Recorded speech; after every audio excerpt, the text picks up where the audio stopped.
Hello, ladies. Welcome to Aspire Women for Excellence Ministry. And I am Lady Kendra.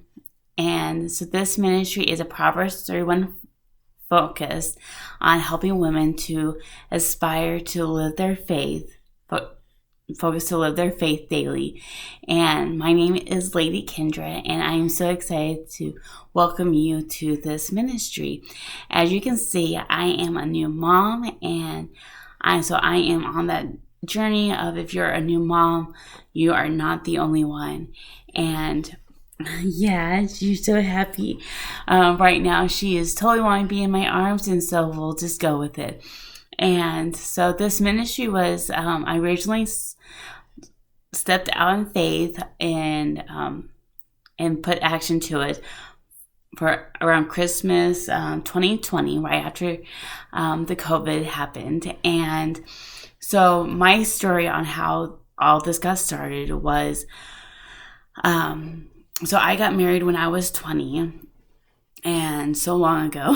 And I ended up realizing that at that time, I felt like, I ended up realizing, oh my goodness, I am a married woman. I feel like I'm still a teenager in high school, not like a married woman, adult, out on my own.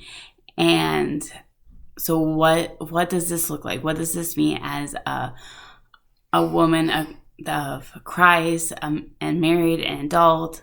What does all this mean? And so I think this was a few years after I got married when I was taking this, and so I started that journey of figuring out, what am I called by God to be like? What does it look like to be a Christian woman, a woman after God's own heart?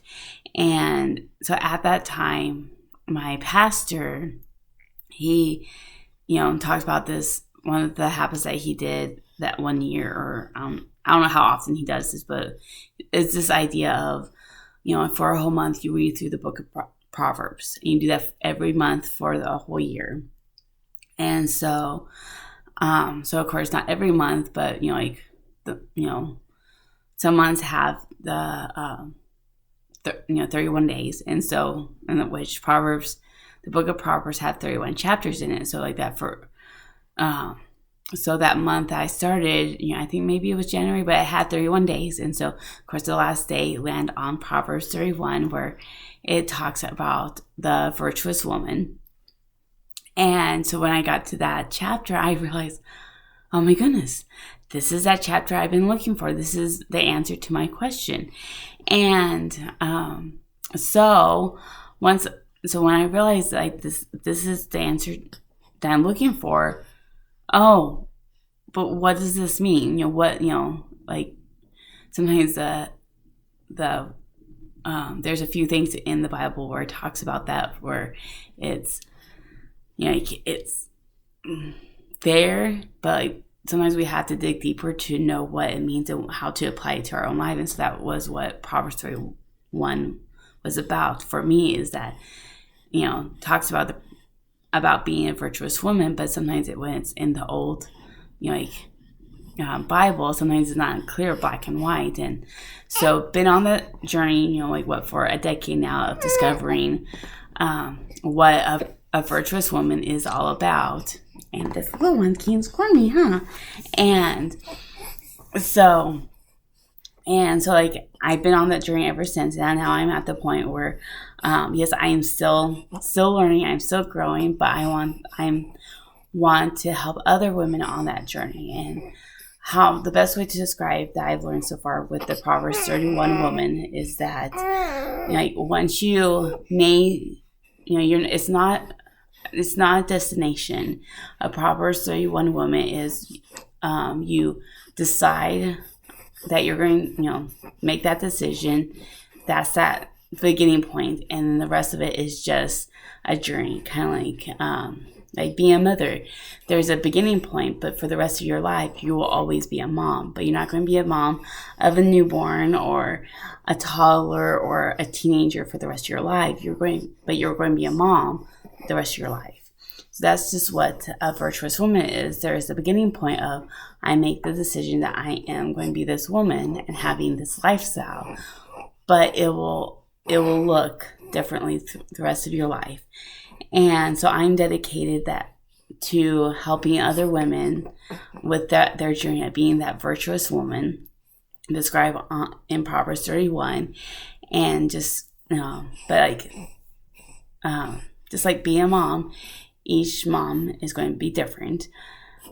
Same as virtuous woman, each woman is going to be uniquely different. And so there's going to be, the Bible clearly states in Proverbs 31, it clearly states that it's not, we're not called to, leave our career and just be a stay-at-home mothers, period. No, it doesn't say that. And, Proverbs 31, she owns a business. She has money. She plants considers a field and buys it. And with her earnings, she plants a vineyard. So obviously, she's not just a stay-at-home mother. She is active. She's making her stashes and selling them. And so I guess she's selling, then obviously she has an income. She's actively doing stuff in her community, and she's well known at the gates. And so obviously she is doing stuff, but each one of us is uniquely different. And so it's not black and white, we're all supposed to be mothers, or we're all supposed to be one way. No, it's okay if you're a single woman. That's fine. We're not all called to be wives, to be mothers, whatever you look like.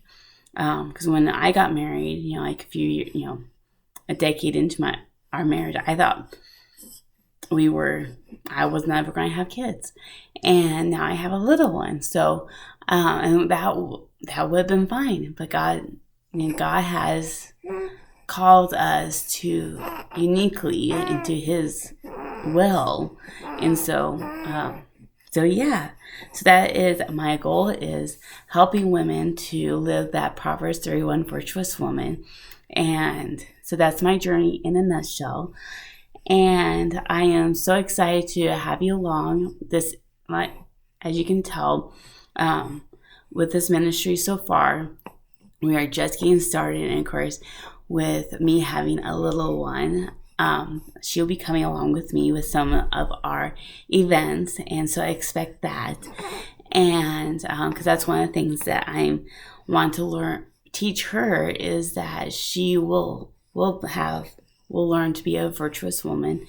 And so the best way to do that is to interact with other women, and looking at those that are ahead of her in the journey, and especially with business and how to interact with others. She will be following me around and learning after me. And of course, she's going to be homeschooled, and that is our decision. And so moving forward, she will tag along. She will be my little shadow, my mini me, to our events. Maybe not all of them, but she will be attending some of our events. So expect to see her with us. So, and of course, being a mom, she will probably interrupt us. She wants to be part of our group. And so yes, expect having her as my little distraction, but I don't want her to be fully distracting me from the core value of this group. She's to bring value, not take away any of the value of our group. So right now she is enjoying me holding her, and that is that. So if you have anything, I am looking for partners, event partners. So if you're interested in co-organizing with me, I would love that. And I'm looking to do a Bible study or two. But of course, I am a teacher by nature, and so I will probably be doing my own teaching material at some point. But this is not your typical Bible study group, church group. We are not tied to a Pacific church. I love to partner up with churches, but I'm not attached to a designated church or denomination. We are all uniquely different, and so and I love the color of the rainbow. And so one of the things that you will notice with me right off the bat is that I am a Seventh-day Sabbath keeping Christ follower. And so from sundown Friday to sundown Saturday, it will be my Sabbath. So if you don't hear from me during those hours, that's probably why.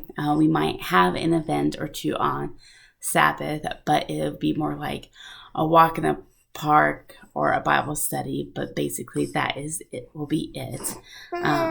But yes, if you have any questions, please reach out to me, and I look forward to seeing how God will change your life.